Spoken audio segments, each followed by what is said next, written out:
حضرت معروف کرخی رحمۃ اللہ تعالی علیہ حضرت داؤد طائی کے مرید ہیں۔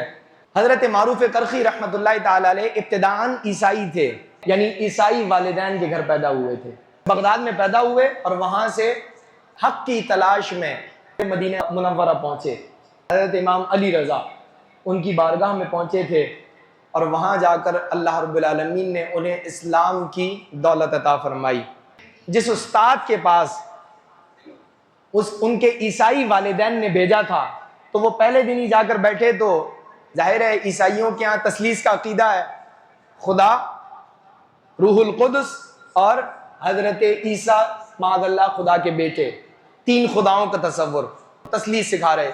تو استاد نے پہلے دن ہی انہیں تثلیث کا عقیدہ پڑھانا چاہا، تو انہوں نے کہا نہیں، میں نے تو تلاش کیا، مختلف لوگوں سے پوچھا، حقیقت یہ ہے کہ خدا ایک ہونے کا تصور زیادہ مضبوط ہے، اس کے دلائل زیادہ مضبوط ہیں۔ تو استاد چونکہ ایک روایتی انداز میں پڑھاتا تھا تو انہوں نے کہا نہیں، جو میں پڑھا رہا ہوں پڑھو۔ انہوں نے کہا میں نہیں پڑھتا، تو استاد نے مارا تو وہ مکتب تھا وہ چھوڑ کر بھاگ گئے۔ جب شام ہوئی گھر پر جب واپس نہ لوٹے تو والدین نے کہا کہ بھئی کہاں گئے؟ تلاش کرتے کرتے پہنچے تو استاد نے کہا جناب میں نے تو مارا تھا، وہ روتا روتا چلا گیا، گھر نہیں آیا؟ کہا نہیں۔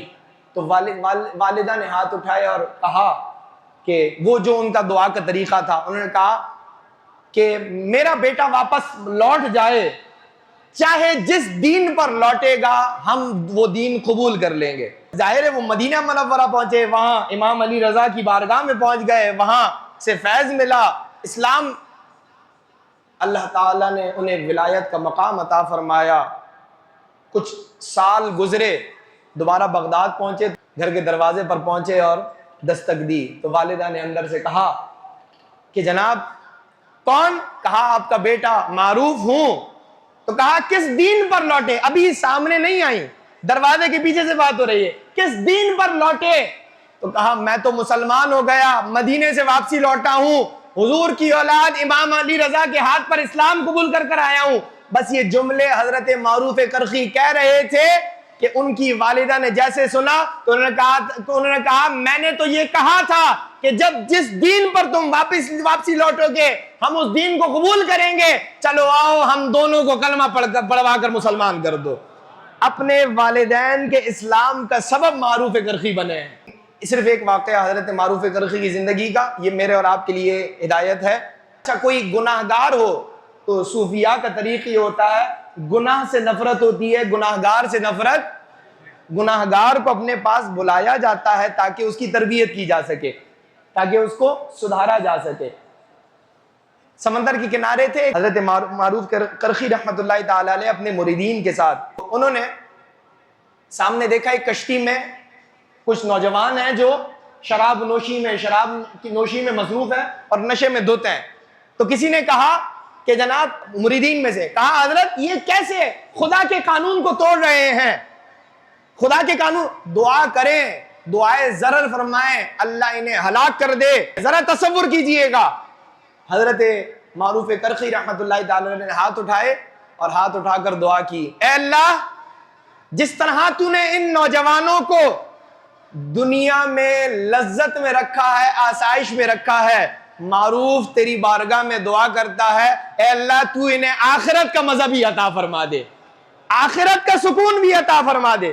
مریدین نے فوراً ہاتھ پکڑ لیا، حضرت یہ تو شراب نوشی میں مبتلا ہیں اور آپ ان کے لیے دعا کر رہے ہیں کہ جس طرح یہ دنیا میں عیش و عشرت میں ہے، آپ آخرت کے لیے دعا کر رہے ہیں کہ آخرت میں بھی عیش و عشرت ملے۔ تو کہا در حقیقت میں نے دعا کیا کی ہے کہ جس طرح یہ دنیا میں عیش میں ہے آخرت میں بھی عیش میں ہو، تو آخرت میں عیش میں تبھی ہوں گے جب دنیا سدھر جائے گی اور توبہ کر کر اللہ کی راہ پر آ جائیں گے۔ دعا قبول ہوئی، چند ہی لمحے گزرے تھے، کشتی کنارے آئی اور وہ سب کا نشہ اتر کر معروف کرخی کے قدموں میں پڑے تھے۔ اللہ نے توبہ کی توفیق عطا فرمائی۔ لیکن میں آپ کو ایک زاویہ سمجھا رہا ہوں، ہمارے ہاں دوسرے پر تنقید کرنا بڑا آسان ہے، جبکہ ہمارے ہاں تصوف کا وہ پہلو جو کسی کے لیے ہدایت کی دعا کا سبب تھا، آج ہمارے ہاں وہ ناپید ہے۔ آپ سوشل میڈیا اٹھا کر دیکھیں تو کوئی کسی کو برا کہہ رہا ہوگا، کوئی کسی کو برا کہہ رہا ہوگا۔ انفرادی اعتبار سے گلی محلوں میں یا معاشرے میں کہیں کسی کو برے کام میں دیکھیں تو اس پر تنقید کرنے کے بجائے کیا کریں گے؟ معروف کرخی کیا سمجھا رہے ہیں؟ ہاتھ اٹھائیں گے، اس کے لیے کیا کریں گے؟